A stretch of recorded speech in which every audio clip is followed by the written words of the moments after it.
warahmatullahi wabarakatuh. Alhamdulillahirabbil alamin wa bihi nasta'inu ala umuri din. Wassalatu wassalamu ala asyrafil anbiya'i wal mursalin sayyidina wa habibina wa maulana Muhammadin wa ala alihi wa sahbihi ajma'in amma ba'd. Rabbi ishrah li sadri wa yassir li amri wahlul 'uqdatam min lisani yafqahu qawli.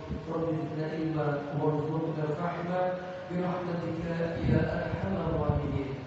Ya Rasulullah, bersyukur senantiasa kita panjatkan kepada Allah Subhanahu wa taala atas karunia nikmatnya, terutama nikmat Islam, nikmat sehat walafiat, nikmat Allah. Dengan nikmat kesempatan sehingga pada pagi hari ini kita masih menunaikan kewajiban kita yaitu sholat subuh secara berjamaah dan akan kita lanjutkan dengan kajian. Shalawat dan salam dalam pagi kita kepada baginda kita Nabi Muhammad SAW, keluarga, sahabat, dan umat Islam yang istiqomah dengan sunnah-sunnahnya. Mudah-mudahan kita dapat mengamalkannya dan harapkan mendapatkan syafaat yaumul qiyamah nanti. Amin ya rabbal alamin.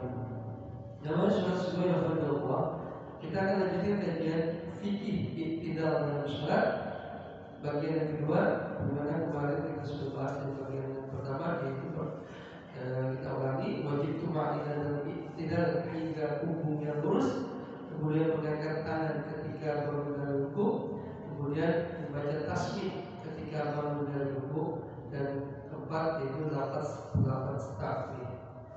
Kita akan lanjutkan sekarang, yaitu bagian yang kedua mengenai keutamaan tasbih dan tahmid dalam sholat. Terdapat keutamaan khusus bagi orang yang mengucapkan tahmid ketika i'tidal.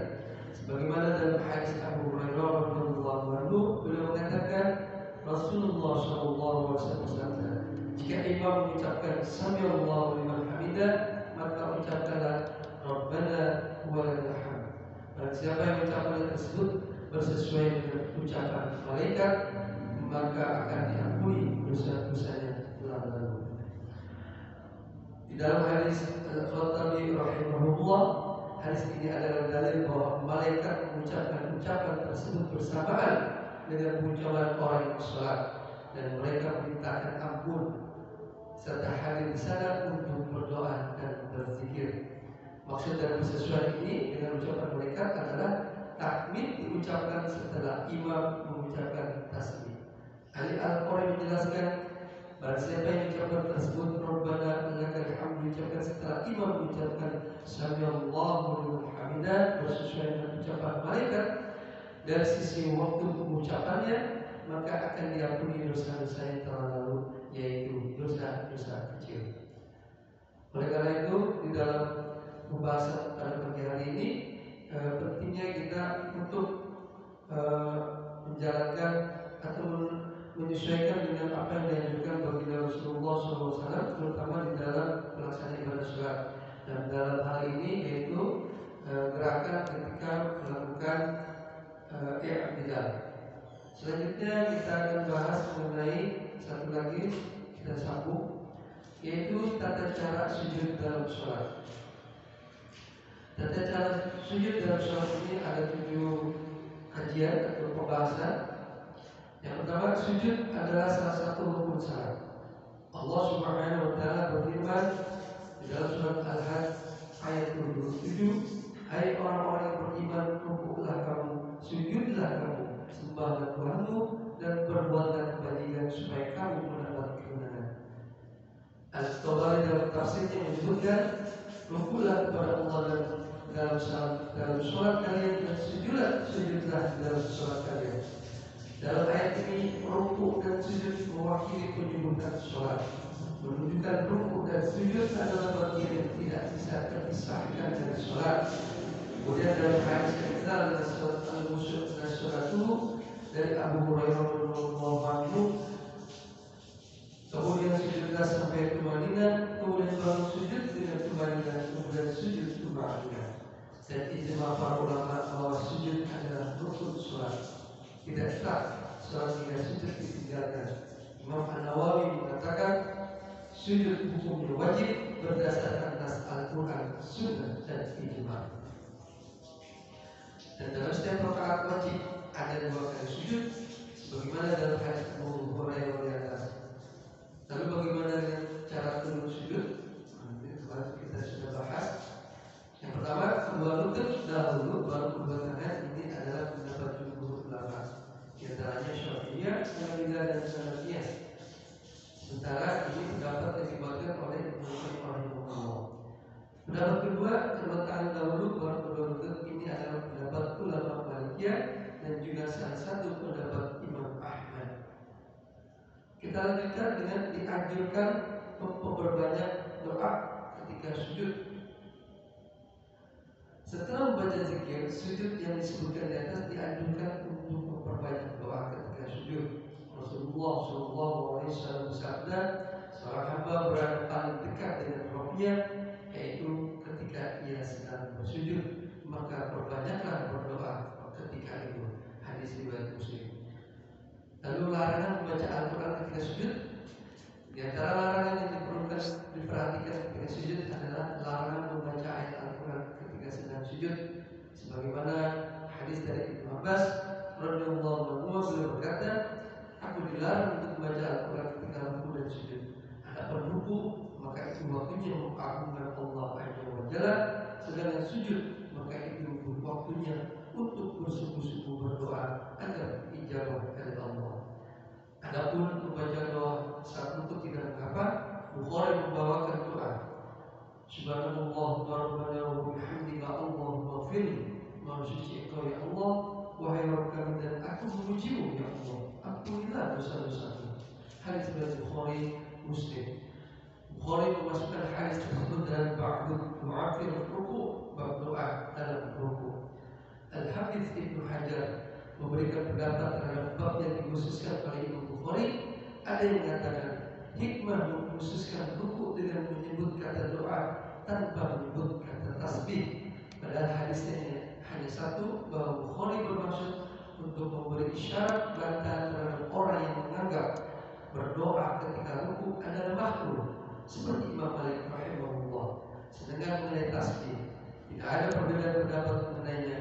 Dengan alasan tersebut, Bukhari lebih memfokuskan dengan penyebutan doa untuk tujuan tersebut. Syarh Hisni Muslim oleh Syekh Najib bin Abdul Wahab Al-Ahmadi. Lalu Ali bin Abi Thalib radhiyallahu anhu juga berkata, Rasulullah SAW melarang kamu, melarangku, tidak mengatakan melarang kalian untuk membaca Al-Quran ketika ruku atau sujud. Hadis riwayat Ibnu Abdul Bar Al-Istidhkar, beliau lalu mengatakan ini adalah lafaz yang mahfuz dari hadis. Demikian tadi mengenai tata cara sujud dan ruku yang kita sudah bahas. Tentunya di dalam pelaksanaan bagaimana ini sesuai dengan kaidah atau hadis Rasulullah SAW, di mana tadi mengenai ruku kita mengangkat tangan ketika akan melakukan sholat ruku, menggerakkan ruku. Kemudian juga cara bangkit dan sujud. Nah ini kemarin juga sudah kita bahas. 7 anggota sujud itu apa saja? Kemarin dimulai dari kening, kemudian hidung, kedua telapak kanan kiri, lengan kanan dan kiri, dan jari-jari kanan dan kiri. Nah kemudian bacaan sujud. Bacaan sujud ini tadi sudah kita bahas, yaitu mengenai bacaannya Subhanallah wa bihamdihi 7. Nah ini pun juga ada beberapa pendapat mengenai tafsiran terhadap bacaan sholat tadi. Namun untuk umumnya kita membaca seperti yang kita sudah sering baca, yaitu Subhanallah wa bihamdihi. Kemudian mengenai rapatnya tumit.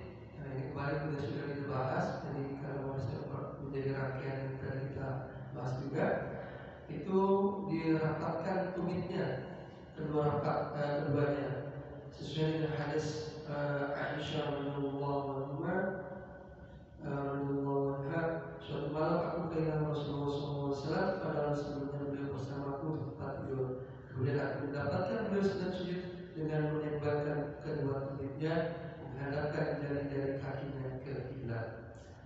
Kemudian bolehkah sujud syukur setelah setiap sholat, selesai sholat? Nah, ini sebuah pertanyaan yang mungkin sering kita lihat di dalam kehidupan masyarakat. Sebelum kita akhiri, sujud syukur setiap sholat dalam rangka bersyukur kepada Allah atas nikmat yang diberikan kepadaku berupa penglihatan, pendengaran dan lainnya. Lalu aku tinggalkan kebiasaan itu karena khawatir itu adalah perbuatan bid'ah. Sebab Rasul ketika sholat tidak pernah melakukan hal tersebut. Apakah ada nasihat kepada saya? Jazakumullah. Ini sebuah pertanyaan kemudian dijawab oleh Syekh Abdullah Al-Faqih. Hafizahullah menjawab. Keputusan untuk meninggalkan kebiasaan sujud syukur setiap selesai sholat adalah keputusan yang benar. Karena sujud syukur itu disyariatkan ketika mendapatkan nikmat yang besar atau ketika terhindar dari bencana. Adapun selain itu tidak disyariatkan. Karena Allah Subhanahu wa taala senantiasa melimpahkan nikmat kepada hambanya tanpa bisa terhitung serta terus-menerus tanpa henti.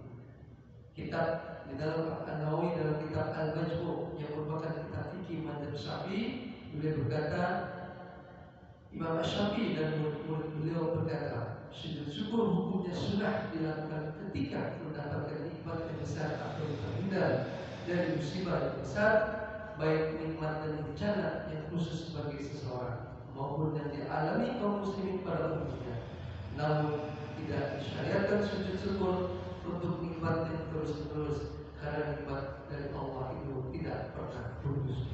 Wallahu a'lam bishawab.